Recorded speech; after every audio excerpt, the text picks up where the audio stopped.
हमारी पार्टी के जिला मंडल के लोग भी, प्रदेश के अध्यक्ष भी, हमारी पार्टी के बड़े बड़े नेता भी यहाँ पहुंचे हैं। लेकिन आज हम लोग यहाँ क्यों आए हैं? आज हमें आज से आना पड़ा है।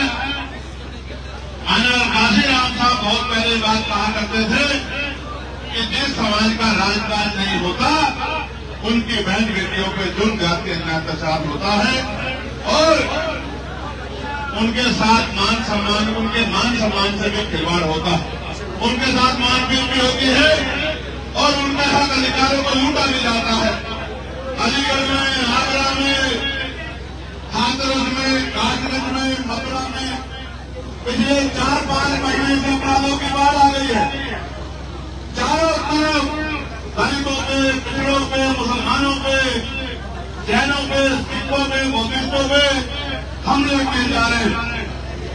उनके यहाँ जो समाज में ताकतवर लोग हैं उनको डराने का काम किया जा रहा है, उनको दबाने का काम किया जा रहा है। इसके पीछे सोचिए अपनी सारी, उनको ऐसा लगता है कि अगर हमने इनके मजबूत लोगों को कमजोर कर दिया, इनके मजबूत लोगों को डरा दिया, दबा दिया, तो फिर इनका कमजोर समाज हमारा मुकाबला नहीं कर सकता। ये एक ऐसी गति है जो मेरे आपके सामने चैलेंज है। इस चैलेंज को हमें स्वीकार करना पड़ेगा और अपराधियों को, सामंतियों को मुंह तोड़ जवाब देने का समय आ गया है। यही बताने के लिए मैं खाना खाने नहीं आया, मैं अलीगढ़ मिठाई खाने नहीं आया, मैं अलीगढ़ में पंखे ऐसी के हवा लेने नहीं आया, मैं अलीगढ़ के शौर्य को, उनके शौर्य को, उनके सम्मान को जगाने के लिए आया हूं कि आप किसी कमजोर नहीं हो। कारण यह है कि पिछले 12-13 साल में हम लोग जो सत्ता से दूर रहे हैं, सत्ता से दूर रहने के कारण 2027 में तो 15 साल हो जाएंगे। महाकाव्य में रामचंद्र जी का वनवास भी 14 साल का था। 14 साल के बाद वो भी लौट के राजकाज करने लगे थे।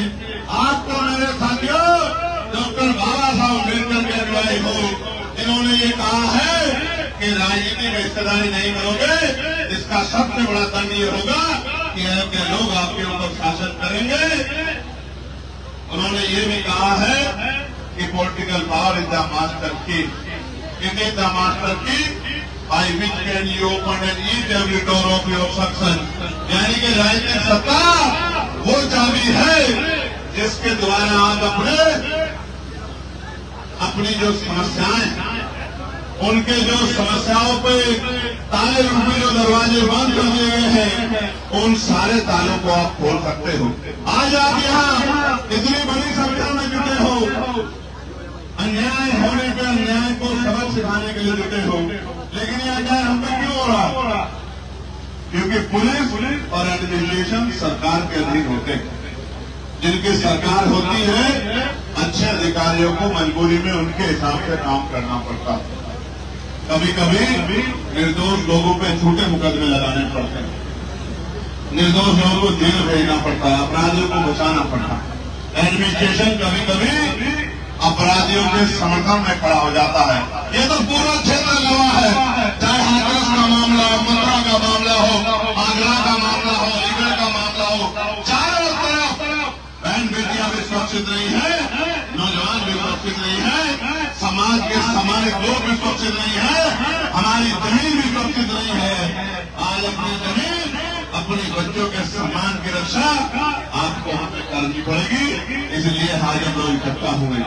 जब हम लोग आपस में लड़ना रहेंगे, आपस में एक दूसरे की टांग खींचते रहेंगे, इसको शासन प्रशासन भी देखता है, उनको ये एहसास होता है कि ये तो खुद में एकजुट नहीं है, ये अपने लड़ाई को लड़ने का काम कैसे करेंगे।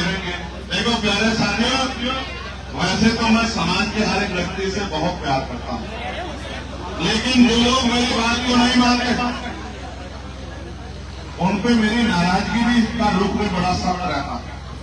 अक्सर आप देखते हैं कई बार मैं अपनी नाराजगी में पुलिस के भाइयों के साथ भी नाराज होता दिखाई देता।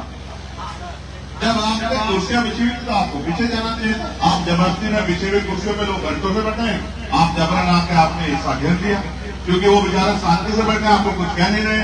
अब आप यहाँ खड़े होके कोई इधर को ठुमका लगा रहा है, कोई उधर को ठुमका लगा रहा है, फिर कामों में दम की चिंता भी, इतनी चिंता थी तो पहले आके बैठना चाहिए।